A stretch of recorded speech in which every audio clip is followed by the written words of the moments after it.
Good afternoon, everyone. I wanted to share with you a reflective look at what I've studied over the past 30 plus years. And again, I've studied what I hope to be every part of the Bible, and I've given literally over 1,000 studies and various sermons, and it's just been a blessing, and I thank God for this. But what boils down to me is that the most important part to me, as I say, is that the fulfillment that Christ displayed when he fulfilled everything in the old covenant, and as we look at the new and look at the fulfillment, that is just such power to me.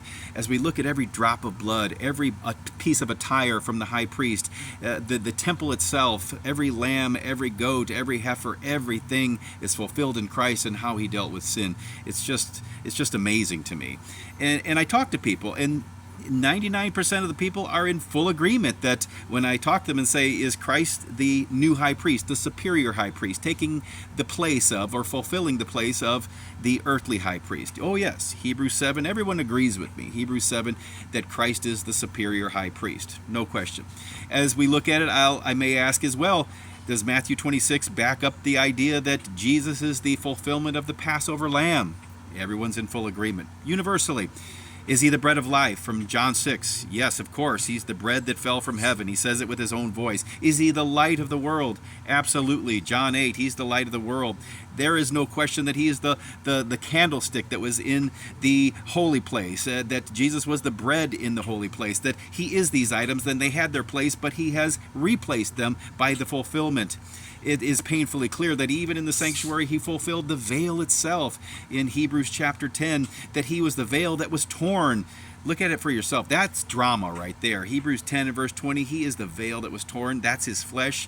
That's exceptional. He's also, it says in John 2, it says that he is the entire temple. He compares his body in the fulfillment to the entire temple. Yes, my friends, we don't go to the temple to worship. We go to Christ, indeed. We may go to a church, but Christ is where we're really arriving. And these fulfillments are really, really clear. He fulfilled every single thing. And as I tell you, he says again in Luke 24:44 that he fulfilled everything that the prophets pointed to. He fulfilled everything that the Psalms pointed to. He fulfills every item that the law of Moses, Torah, pointed to.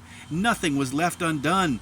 But then when I come to tell people, then he must be the fulfillment of the Sabbath, they'll say, whoa, wait a minute, that's still a day. That's not fulfilled. That's nothing that can be fulfilled. That's still a day. Like, wait a minute. In Matthew 11, he says, I am your Sabbath rest. Hebrews 3 and Hebrews 4, it makes it clear it's not a day. It is the man, Jesus. As we enter into this eternal rest, it's Christ. Everything, even the land of Canaan, was to point to Christ. The day of the week, the Sabbath day, the festivals, every Sabbath was to point to Christ. And he says, I'm that fulfillment. So how can it be that he left one thing left undone? The Sabbath? No, that was the actual signatory. That was the sign between he and Israel. Of all things, he's going to fulfill that. There is not a question about this. My friends, Jesus, as you enter into him as your eternal Sabbath rest, you will feel weight come off your shoulders, where you're not looking at the sunset. You're not looking at it like, oh, I hope this gets over soon. No. You are entering into Christ and you never want it to end. And people will tell me, well, that we were never told to stop keeping the Sabbath. Well, indeed, but God gave us a bright mind. He never told us to stop killing animals for sin. But he says, let us reason together. Look at the fulfillment. I fulfilled everything. My friends, you're going to feel such a weight lift off you when you see Christ as the fulfillment of every detail of the old covenant law.